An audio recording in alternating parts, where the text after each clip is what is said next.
Teoría del conocimiento. Conclusión, parte 2.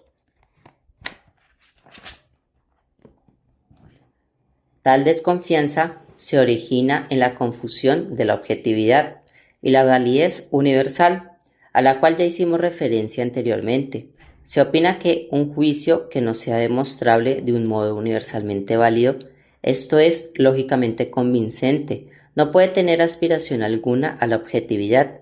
En la admisión de una forma especial de conocimiento y certeza religioso no se ve, por ende, nada más que subjetivismos, mientras en realidad un juicio puede poseer una absoluta objetividad sin ser por ello universalmente válido.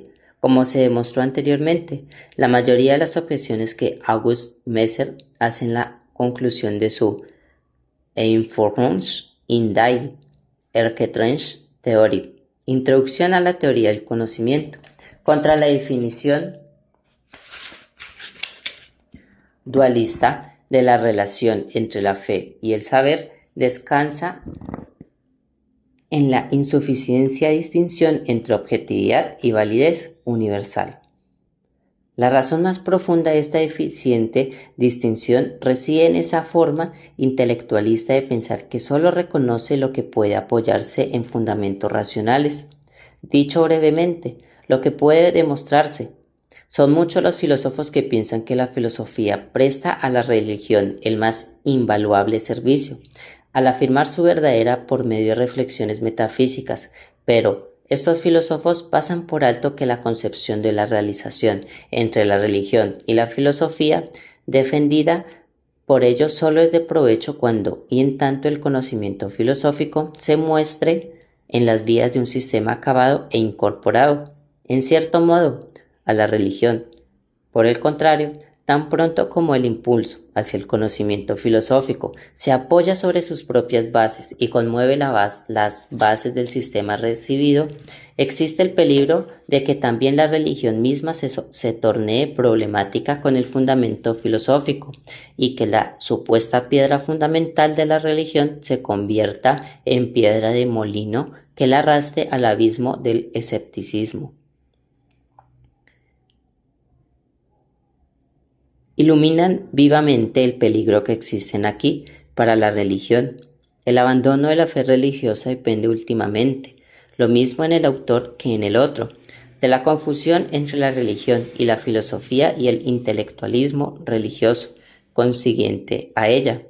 En el último lugar, destacamos en forma breve una consecuencia pedagógica práctica, resultante de nuestra concepción acerca de la relación existente entre la religión y la filosofía, entre la fe y el saber, si hay una esfera propia de los valores religiosos y consiguientemente un conocimiento religioso especial, o sea, en cierto modo, un órgano religioso especial, se sigue que el cultivo de la religión solo puede tener lugar por medios religiosos. No nos hacen religiosos mediante una actividad intelectual, ni mediante las reflexiones filosóficas, ni mediante estudios, lucubraciones teológicas, sino solo desenvolvimiento y desplegando el fondo religioso recibido de Dios. Quizás menoscabando por una errónea educación y enseñanza religiosa, tratando de afinar y desarrollar, por decirlo así, el órgano religioso, así como no se aprende a vivir ni a sentir artísticamente con el estudio de estética, tampoco se hace nadie realmente religioso con el estudio de obras teológicas o sobre filosofía de la religión. En un caso, lo mismo que en el otro, se trata más bien de poner en actividad las disposiciones recibidas, desarrollándolas y desplegándolas. Si se hace esto, el mundo de los valores religiosos penetran cada vez más viva y poderosamente en la conciencia del hombre, hasta que llegue finalmente en el terreno religioso, a vivir por entero en lo divino, recibiendo de este modo certidumbres, siempre renovadas, que le hacen triunfar con santa sonrisa de todas las angustias críticas del intelecto oprimido por los problemas. Concluyo aquí con este pasaje del Microcosmos de Lotze. Tercero, 1864, página 243 y siguientes, en el cual está implícito todo el programa filosófico. La esencia de las cosas no está conformada por ideas, y el pensamiento es incapaz de comprenderla, pero el espíritu entero ¿acaso vive en otras manifestaciones de su actividad y de su emotivo el sentido esencial del todo ser y de todo obrar?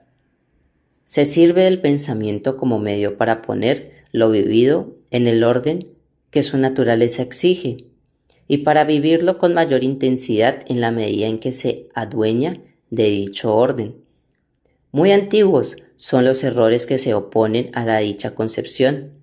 La sombra de la antigüedad, su fatídica sobrevaloración de logos, todavía se extiende vastamente sobre nosotros y no nos permite ver ni en lo real ni en lo ideal, aquello por lo cual ambos son algo superiores a toda razón.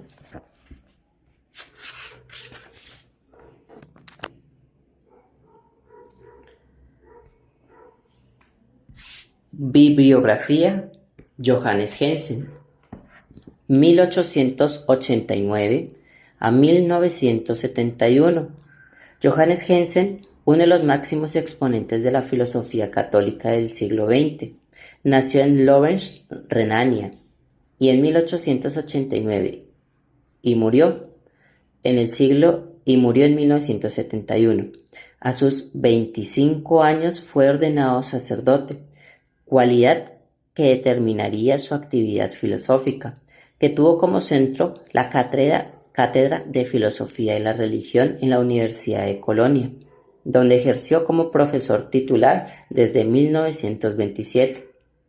La labor filosófica de Jensen es especialmente apreciada por los seguidores de la obra de San Agustín, sobre quien escribió interesantemente y delicados estudios, entre ellos San Agustín y su significación en la actualidad, 1924, y la Metafísica del Conocimiento en San Agustín, 1931, pero también es valorado por su evidente capacidad para exponer sistemáticamente diversos movimientos filosóficos, como lo demuestra en su obra Las corrientes filosóficas contemporáneas, 1924, o sobre los diferentes conceptos y problemáticas que han identificado el trabajo filosófico desde sus primeros tiempos, El principio de causalidad, 1928, y Tratado de Filosofía, obra en la cual Jensen se propuso probar que también puede escribirse de un modo comprensible sobre problemas abstractos y difíciles. Este lenguaje es el que encontramos en su teoría del conocimiento, cuyo recorrido metódico por sus problemas esenciales que la filosofía se han planteado en torno al tema del conocer humano, muestra claramente la intención de su autor, al que desde una perspectiva claramente católica le interesa conciliar, siguiendo quizás el ejemplo de su maestro, San Agustín, las corrientes filosóficas de su tiempo con sus creencias religiosas. Independientemente de esta postura intelectual, la teoría del conocimiento o la teoría del pensamiento verdadero, como suele llamar, nos acerca de manera original en las discusiones sobre el conocimiento humano, presentes en las diversas etapas de la filosofía. Nota del libro: la filosofía es el intento del espíritu humano para llegar a una concepción del universo, mediante las autorreflexiones sobre sus funciones valorativas, teóricas y prácticas. Hemos terminado la teoría del conocimiento, aunque todavía hay dos partes pequeñitas, o sea, como en la carátula del libro, como nota, pero dice así, como carátula del libro en la parte trasera. La teoría del conocimiento como disciplina específica aparece por primera vez en la Edad Moderna con John Locke. Hoy en día nos encontramos ante toda una multitud de direcciones epistemológicas contrarias. El filósofo alemán Johannes Jensen, en su teoría del conocimiento, hace un recorrido a través del contenido histórico de la filosofía, intentando definir de una manera más aproximada y didáctica las cuestiones inherentes al origen, esencial y diversas con excepciones del conocimiento humano. Y digamos como el libro tiene como pues para las hojas, como para uno no perderse.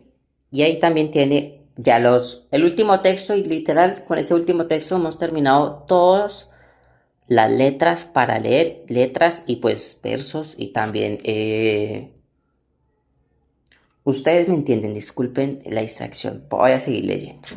Soy muy feliz por terminar este libro. Johannes Jensen, aunque no profundice en ciertas corrientes filosóficas que ponen en crisis su posición religiosa, como el materialismo y el positivismo, manifiesta un profundo conocimiento de la filosofía clásica. Se le considera un filósofo católico, pues sus intentos de sistematización de la filosofía universal están concebidos desde supuestos hondamientos cristianos, y es innegable que el credo religioso al que adhirió de su infancia se convirtió en un filtro a través del cual afirma cuestionar la validez de ciertos conceptos metódicos o sistemas filosóficos, a pesar que él afirmaba: quien erige o define una ortodoxia en lo filosófico, suprime la filosofía como libre investigación racional. Cultiva una filosofía autoritaria, no una filosofía objetiva. Y ahora sí, ya no tenemos nada más para leer en este libro. Les doy muchas gracias a todos por seguir, como les dije en el anterior video. Y vamos a seguir leyendo más libros, obviamente, pero voy a leer el próximo libro, es una sorpresa. Después van a ver de qué libro se trata, pero también es un libro de filosofía. Es un libro muy bonito que yo lo estaba leyendo, pero yo dije, no, pues si lo estoy leyendo mejor lo leo con ustedes porque yo sé que les va a gustar. Es muy antiguo ese libro y es una obra de arte. Es como la Odisea de Homero, pero esto es algo similar. Entonces, espero que les agrade el próximo audiolibro y nos vemos con toda, bueno, en el sentido de oírnos, quizás también sí. Entonces, muchas gracias y a todos una feliz Navidad, que les vaya muy bien y feliz noche, tarde y día.